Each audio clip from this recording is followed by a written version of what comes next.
지난주 우리는 누가 교회가 필요한가 이런 말씀을 준비해서 총주제로 말씀을 증거하기 시작했습니다. 내가 교회가 필요합니다. 이런 고백을 했습니다. 제가 힘들고 어렵고 어찌할 바를 모를 때 교회 가서 저는 하나님의 말씀을 듣고 그 말씀을 듣고 인생의 제자리를 찾고 오늘에 이르렀기 때문입니다. 또 우리만 교회가 필요합니까? 그렇지 않고 저 밖에 다른 사람들에게도 교회가 필요하기 때문에 우리는 또 다른 큰 역사를 꿈을 꾸고 하나님의 역사를 감당해야 됩니다. 오늘은 우리 교회가 첫 예배를 드린 지 꼭 35주년이 되는 주일입니다. 이제는 질문을 바꿔야 할 것입니다. 나를 넘어 이 세대와 세상이 우리 교회를 필요로 하는가? 이런 질문을 던지고 싶습니다. 이 엄중한 질문 앞에 여러분도 서 있고 저도 서 있어야 될 것이라 생각합니다. 1991년 우리는 처음 이곳에 교회를 세워 첫 예배를 드렸습니다. 그때는 모든 것이 부족하였습니다. 하지만 복음의 소리와 그런 빛이 되겠다는 영적인 야선만큼은 틀림없이 강하고 뜨거웠습니다. 그 뜨거움이 있었기에 35년 동안 세 번의 건축을 이어서 이렇게 상동 채플에 와서 영광스러운 예배를 우리가 드리고 있는 것입니다. 그런데 오늘날 한국교회 현실은 어떠합니까? 위기라고들 말합니다. 왜냐하면 교회 학교 부서에 아이들의 웃음소리가 줄어들고 있기 때문입니다. 전도가 안 된다는 패배주의가 만연합니다. 코로나 이후 많은 성도가 굳이 모여야 돼? 유튜브로 예배드리면 편안한데 꼭 예배당에 가야만 되는 것인가? 이렇게 말하면서 현장의 감각을 잃어버렸습니다. 현장의 은혜를 잃어버렸습니다. 육신의 안락과 육신의 편의주의로 많은 분들이 전락하였습니다. 모욕의 심쓰기보다 각자 도생의 길로 갑니다. 이 흐름은 안타깝게도 우리 교회도 별다르지를 않습니다. 첫 예배 35주년마다 우리는 다시 한번 느헤미야의 심정으로 돌아가 무너진 성벽과 무너진 성을 다시 구축해야 되겠습니다. 우리의 사명은 위대한 역사 그레이트 워크입니다. 오늘 본문의 배경은 느헤미야가 무너진 예루살렘의 성벽을 재건하는 장면입니다. 거의 다 완성되어 갈 때쯤 원수 산발락과 게셈이 느헤미야에게 전가를 보내는 것입니다. 뭐라고 전가를 보냅니까? 오늘 2절을 보면 산발락과 게셈이 내게 사람을 보내 이르기를 오라 우리가 오노 평지 한촌에서 서로 만나자 하니 만나자는 것입니다. 실상은 나를 해오고자 함이었더라. 만나자고 편지를 써보내고 사람을 써보냈습니다. 그런데 그 부탁은 나를 해오고자 합니다. 나를 이득하게 하고 나를 좋게 하는 사람들이 있는가 하면 해오고자 하는 사람이 있어요. 잘 분별력을 가져야 될 것입니다. 그때 느헤미야가 정확한 답변을 줍니다. 여러분들이 한번 읽습니다. 3절입니다. 시작.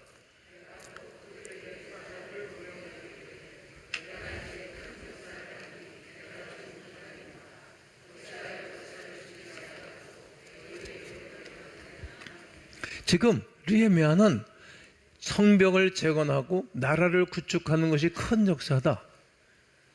이것만큼 큰 일은 없다. 그러므로 말미암아 나는 내려갈 수 없다. 정확하게 답변을 하게 됩니다. 단지 돈을 쌓는 것이 아닙니다. 무너진 하나님의 영광을 회복하게 되어지고 흩어지고 유린 가운데 살아가고 있는 자기의 동족 백성들에게 유익을 주는 일이기 때문에 이것은 큰 일이다. 첫 번째, 두 번째, 세 번째, 네 번째까지 편지를 써보냈습니다. 그래 네 번째까지 써보내는 편지에게 똑같은 답을 계속하는 것입니다. 그러니까 느헤미야는 정돈된 생각이 있었고 분명한 사고가 있었습니다. 하나님과 자기와의 관계에 분명했고 백성들을 사랑하고 나라를 사랑하는 마음이 틀림이 없었습니다. 그 고백을 3번, 4번, 5번 똑같은 답변을 하게 되는 것입니다. 무너진 하나님의 영광을 회복할 뿐만이 아니라 흩어진 백성들을 하나로 모으는 거룩한 사역이었기 때문입니다. 그는 이것을 위대한 일이라고 선포하고 있습니다. 살아가는 성도 여러분, 지난 35년 동안 우리 가음교회가 해왔던 일이 바로 이 역사입니다. 3번의 건축을 감당했습니다. 수많은 영혼을 예수 그리스도의 제자로 세웠습니다. 밤새도록 또 하루에도 여러 시간씩 투자하면서 제자 훈련을 하면서 일꾼들을 길러냈습니다. 개척교회 시절부터 지역사회와 열방을 섬기는 선교적 사명을 감당하게 되었습니다. 1년에 2차례, 3차례 선교를 보내기도 하고 갔다 와서 보고를 하게 했습니다. 아마 다음 주쯤 주일 저녁에 선교 보고를 하지 않을까 생각해 봅니다. 세상 사람들은 교회를 보며 말합니다. 자기들끼리 모이는 것, 그렇지 않은데 말이죠.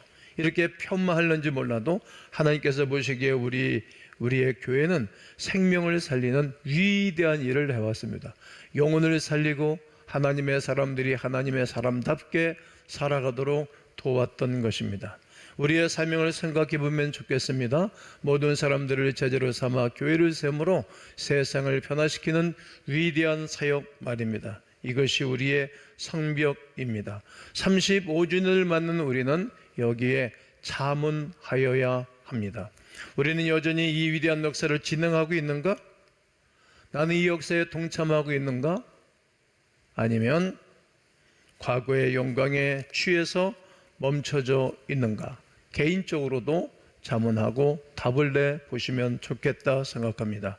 특히 우리가 집중해야 할 큰 역사는 무엇일까요? 다음 세대를 일으키고 잃어버린 영혼들을 찾아 세우는 것입니다.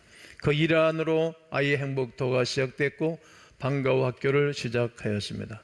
한국교회는 위기라고 말합니다. 교회학교가 점점 줄어드는 것이 위기가 아니겠습니까? 이렇게 가게 되어지면 20년 후에 30년 이후에 과음교회나 많은 교회들이 큰 아픔을 겪게 될 것입니다. 젊은이들이 교회를 떠난다고 합니다. 무너져가는 성벽을 다시 쌓는 것, 우리 자녀들에게 믿음의 유산을 물려주는 것보다 더 시급하고 위대한 일은 없습니다. 이것이 오늘날 우리가 쌓아올려야 할 성벽입니다. 이 사명 때문에 하나님께서는 35년 전에 우리 교회를 세워주셨습니다. 앞으로 35년, 오늘 대표 기도한 집사님의 기도처럼 350년이라고 했나요? 350년에 하늘나라 가서 중보기도 할 겁니까? 앞에서 기도형 들으면서 가슴이 뜨끔했습니다. 그렇습니다. 하루가 1000년 같고 1000년이 하루 같기 때문에 이 앞으로의 이 세월도 훅 가게 될 것입니다. 두 번째는 내려오라는 유혹을 이기셔야 합니다. 그런데 여러분, 우리가 위대한 일을 할 때마다 늘 방해 세력이 있습니다. 선한 일을 할 때마다 늘 핍박하고 돕지 않는 사람들이 있습니다. 김빼기 작전하는 사람들도 수없이 많이 있습니다. 오늘 본문에서 산발락과 도비아는 느헤미야를 공격하지 않습니다. 싸우자고 하지 않습니다. 주목해 보십시오. 그들을 건드리지 않습니다. 그들이 뭘 하죠? 만나자, 대화하자, 타협하자, 이렇게 말하는 것을 보게 됩니다. 그들의 목적은 오직 하나였습니다. 느헤미야가 성벽에서 내려오도록 하는 것입니다. 네 하는 일을 하지 말라는 거예요. 봉사하는 자리에서 내려오라는 거죠. 아무것도 하지 말라는 이야기입니다. 아주 그럴듯하게 이론을 제기하는 것을 보게 됩니다. 영적인 일을 하지 못하게 하기 위함입니다. 느헤미야가 그 성벽에서 내려오면 성벽 쌓는 일, 하나님의 일이 중단될 것을 알기 때문입니다. 오늘날의 사탄은 우리에게 똑같은 전략을 쓰고 있습니다. 교회 문 닫아라, 이렇게 협박하지 않습니다. 대신 아주 부드럽게 속삭이는 것입니다. 이제 그만하면 됐어요. 좀 설설 하세요. 내려와서 쉬세요. 적당히 해라. 적당히 쉬면서 하면 되지. 놀러도 가고 여행도 가고 문화도 즐기고 취미생활도 해. 그렇게 교회 일에만 집중하고 있는 거야.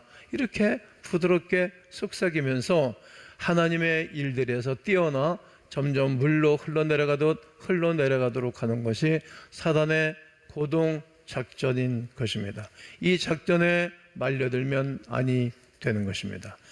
안주라는 이름으로 내려오라 합니다. 35주 전이잖아. 이제는 건물도 번떡하고 또 시스템도 다 갖춰져 있고 당신 하나가 내려온다 할지라도 다른 사람들이 알아서 다 해. 굳이 뭐 그렇게 힘들게 하는 거야. 전도하지 않아도 돼. 우리끼리 교제가 평안하게 신앙생활하면 되잖아. 교회 재정도 편안하고 우리는 부족함이 없어. 이것은 가장 무서운 유혹입니다. 이제 이만하면 됐다 하고 생각하며 사명의 성벽에서 내려오시오. 안락함의 평지로 가는 순간 교회의 생명력은 끝나는 것입니다. 우리는 안주라는 그러한 이름하에 내려갈 수 없습니다. 논쟁이라는 이름으로 내려오라 합니다. 세상은 교회가 본질적인 의미를, 본질적인 사명을 잃어먹기를 원하는 것입니다. 늘 기억해야 됩니다. 예수님께서 부활하시고 제자들과 함께 40일 동안 계셨습니다. 그때 제자들의 질문이 이것이었습니다. 이스라엘 나라를 회복함이 어느 때입니까? 그러니까 예수님이 이렇게 답하셨습니다. 하나님도 모르고 나도 모른다. 하나님만 알 것이다. 너희는 그런 것에 관심을 갖지 말고 오직 성령의 충만을 받고 예루살렘, 유대, 사마리아와 땅끝까지 이르러 내 증인이 되라고 말씀하셨습니다. 요즘 우리도 국가 정치가 이래 이런 일에 우리는 논쟁을 하는 거예요. 예수님이 로마 시조에 대해서 욕한 적 없어요. 반정부 행위를 한 적이 없어요. 반정부 행위를 냈던 세리와는 옥에 갇혀 있다가 목이 잘리는 거예요. 옥에 갇히고 싶은 사람은 반정부 하세요. 그리고 일찍 돌아가세요. 예수님이 그렇게 했다면 우리도 해야 되지만 그렇게 하지 않으셨기 때문에 우리도 그리 하지 않는 것입니다. 다만 정부가 정말 잘못된 길을 가면 반기를 드는 것입니다. 문재인 정부 시절에 예배 드리지 말라고 했을 때 내가 예배 안 드렸습니까? 다 드렸지? 그런 거는 거부하는 것입니다. 목숨 걸고 지켜야 되는 것입니다. 깜빵 가면 가고 벌금 내려면 내는 것입니다. 회의를 냈습니다. 그럼 벌금 매길 때 누가 냅니까? 교회가 내준다 그랬죠. 제가 한 명도 우리가 벌금 낸 적이 없습니다. 하나님 앞에 믿음으로 서게 되어지면 하나님은 어제나 오늘이나 내일이나 영원토록 동일하신 주께서 지켜주시는 것입니다. 정치적인 싸움판을 벌이고 사회적 갈등으로 현장을 내려오도록 하는 사단의 전략에 넘어가면 아니 되는 것입니다. 너희 교회는 좌파냐? 너희에게는 우파냐? 왜 이런 이슈에 대해서 침묵하니? 가만히 있는 사람들은 짓지 못하는 개와 똑같다? 이렇게 해서 편 가르기를 하고 갈라치기를 하는 것입니다. 우리가 서로 비난하고 악마화하는 세상의 문화 전쟁에 휘말려 에너지를 소비하고 낭비하는 순간 영혼 구원이라는 위대한 역사는 놓치고 마는 것입니다. 이것은 사단의 고동 작전이고 전략이라는 사실을 우리는 알아야 합니다. 세 번째는 패배주의라는 이름으로 내려오라 합니다. 목사님, 요즘 전도가 됩니까? 해도 소용이 없습니다. 그냥 유지만 하면 좋지 않겠습니까? 이런 부정적인 말들이 우리를 성벽에서 내려오도록 하는 것입니다. 어차피 안 되라고 포기하고 내려가는 것, 이것이 사단이 가장 좋아하는 것이고 사단이 원하는 생각이고 말이라는 것을 꼭 기억하셔야 됩니다. 사업도 이 땅에서의 삶도 똑같은 것입니다. 제가 총회장으로서 여러 교회를 돌아다니다 보니 안타깝게도 많은 교회들이 이 성벽에서 내려와서 패배의식 가운데 있는 교회들을 보게 됩니다. 전도의 열정을 잃어버리고 모이기를 폐하고 그저 종교 서비스를 제공하는 것으로 전락한 것을 볼 때마다 제 가슴이 미어지고 제 가슴이 아팠던 것입니다. 사랑하는 성도 여러분, 성벽을 쌓다가 내려가는 것은 아주 쉽습니다. 그냥 중단하면 쉽지 않겠습니까? 하지만 우리가 내려가는 순간 세상이 변하지를 않는다는 것입니다. 우리가 내려가는 순간 우리의 자녀들이 구원받을 거룩한 백성들이 영적 구화가 된다는 사실을 꼭 기억하셔야 됩니다. 우리가 내려가는 순간 구원받아야 할 저 밖의 영혼들은 어떻게 한다는 말입니까? 저들을 바라보며 죽어가는 영혼을 바라보며 안타깝게 기도하며 간구하는 예수님의 눈물을 우리는 보아야 합니다. 히브리서 기자는 이렇게 말합니다. 히브리서 10장 25절에 모하기를 폐하는 어떤 사람들의 습관과 같이 하지 말고 오직 권하여 그날이 가까이 om을 볼수록 더욱 그리하자. 공동체성을 잃으면 교회는 무너지는 것입니다. 편리함의 자리에서 사명의 자리로 올라오시는 광음인들 되시기를 주의 이름으로 권면하고 축복합니다. 우리는 내려가지 않겠습니다 라는 고백이 필요합니다. 이 끈질긴 유혹 앞에 에레미야는 어떻게 대답합니까? 단호하게 선포합니다. 6장 3절을 다 함께 읽습니다. 시작.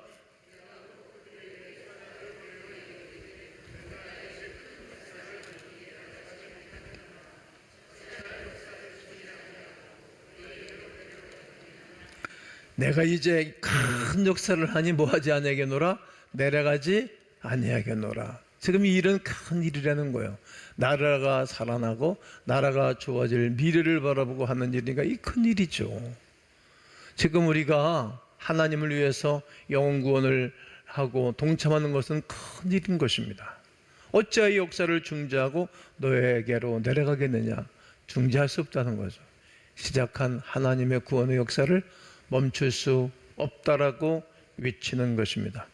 느헤미야는 무서워서 못 간다고 말하지 않았지요. 시간이 없어서 못 간다고 핑계하지도 않았습니다. 나는 지금 너희와 놀아줄 시간이 없어. 그럴 시간이 없다. 내 손에 들린 이 사명이 너무나 중요하고 위대하기 때문에 나는 멈출 수 없다. 멈추고 뒤로 돌아갈 수 없다라고 말하는 것입니다. 이것은 거절이 아닙니다. 우선순위의 선포입니다. 무엇을 해야 되고 무엇을 하지 아니하고 뒤에 할 일이 어떤 일이고 앞에 할 일이 어떤 일인지를 분명히 안 것입니다. 35주년 천예배 기념주를 맞은 우리 교회와 여러분과 저는 이 고백을 반드시 회복해야 됩니다. 저는 기념이 되는 오늘을 기점으로 우리 교회의 새로운 영적 도전을 선포하고자 합니다. 오늘부터 부활주일까지 내 이웃을 주님께로 전도 축제에 여러분과 제가 하나가 되어져서 이 큰 역사에 동참하는 은혜가 있기를 주의 이름으로 축복합니다. 단순히 행사만 하는 것이 아닌 것입니다. 잃어버린 영적인 야성을 회복하고 찾자는 말입니다. 안 하니까 못하는 것이고 못하니까 안 하는 것입니다. 35년 전 우리는 맨 땅에 히딩을 했어요. 눈물의 씨앗을 뿌리고 열심히 전도하러 다녔습니다. 그 헌신이 있었기 때문에 지금의 우리가 있는 것입니다. 여러분도 아시다시피 저는 백석교단 총회장으로서 한국교회를 섬기는 무거운 짐을 지고 있습니다. 교단을 살리고 한국교회를 새롭게 굳건히 세우는 매진을 하다 보니 본의 아니게 우리 교회를 비울 때가 많고 여러분을 세세히 보살피지 못하는 그러한 마음의 아픔이 제 한자리에 있습니다.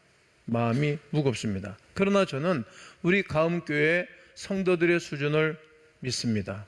담임 목사가 자리를 비웠다고 해서 교회가 헐거워지거나 우리는 아직 사람을 따르는 무리에 불과할 것입니다. 하지만 여러분은 제자가 아닙니까? 훈련받은 믿음의 식구들이 아닙니까? 담임 목사가 출타해서 새벽 예배를 하지 않는다 할지라도 안수일선을 봐서 새벽에 기도하는 거죠. 그 자리를 메꿔주는 것입니다. 그럴 때 하나님은 더 크게 영광을 받으시고 하나님의 교회가 하나님 보시기에 합당한 은혜로운 교회가 될 줄로 믿습니다.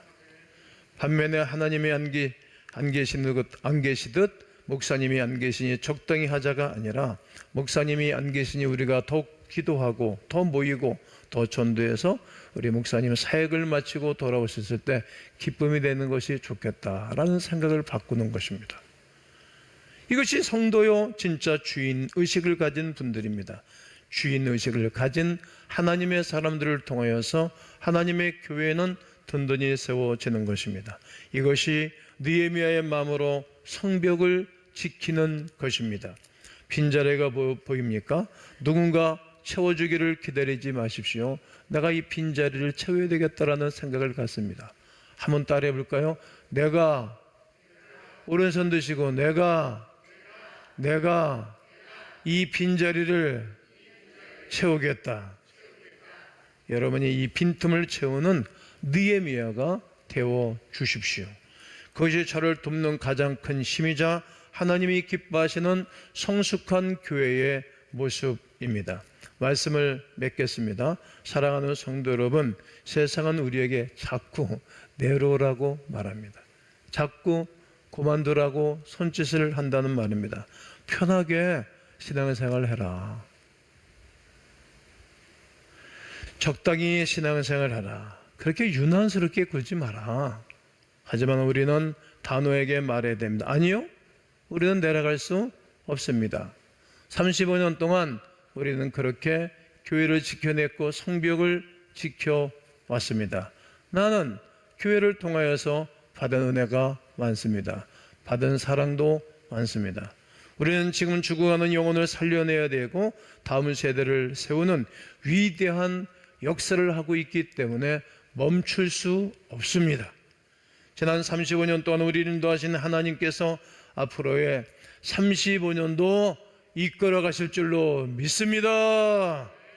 단 우리가 성벽의 자리에서 내려오지 않고 사명의 자리로 우리가 옮기고 늘 사명의 자리에 있을 때 하나님은 우리를 통하여 구원의 큰 역사를 이루어가게 하실 것입니다. 이번 부활주일까지 미친 듯이 달려보여야 합니다. 도전을 하는 것입니다. 사람방 식구들의 손을 잡고 스크랩을 짜고 서로 권면하고 함께 하셔야 합니다. 오늘 전도 대상자를 써내는 그런 분들은 사람방별로 다 정리를 해서 사람방에 내려줄 것입니다. 그리고 초별로 묶어서 내려 보내줄 것입니다. 그리고 소그룹을 모일 때마다 김동기가 들어가 있다면 김동기는 목사인데 위에서 기도하고, 그리고 이분 옆에 있는 모든 사람들이 주 예수를 믿고 구원받아 주께로 돌아오게 해달라고 기도를 하는 것입니다. 하나님은 하나님의 사람들을 통해서 영광을 받으시고 구원받을 백성들을 찾아 모으신다는 사실을 우리가 알기 때문입니다. 손에 손잡고 오이코스들의 이름을 불러가면서 기도의 성벽을 쌓아주셔야 됩니다. 모이기를 패하는 시대적 흐름을 거스르고 뜨겁게 모여 기도하셔야 됩니다. 그렇습니다. 우리의 사명은 위대한 역사입니다. 할렐루야. 내려오려는 유혹을 이겨 주십시오. 우리는 내려가지 않겠습니다라는 결단의 고백을 해야 됩니다. 이렇게 살아가는 하나님의 사람들을 바라보시면서 언젠가 우리가 하나님 앞에 서게 될 것입니다. 그때에 가운교회 성도 아무개지 수고 많이 했네, 우리 주님이 칭찬하고 격려해 주실 것입니다. 가운교회는 세상의 유혹에도 굴하지 않고 끝까지 영적인 성벽을 쌓았구나, 참 잘했다, 이렇게 칭찬하실 것입니다. 예수님은 바울을 통해서 이렇게 말씀하셨습니다. 하나님은 모든 사람들이 구원을 받으며 모든 사람들이 진리를 알기를 원하시느니라고.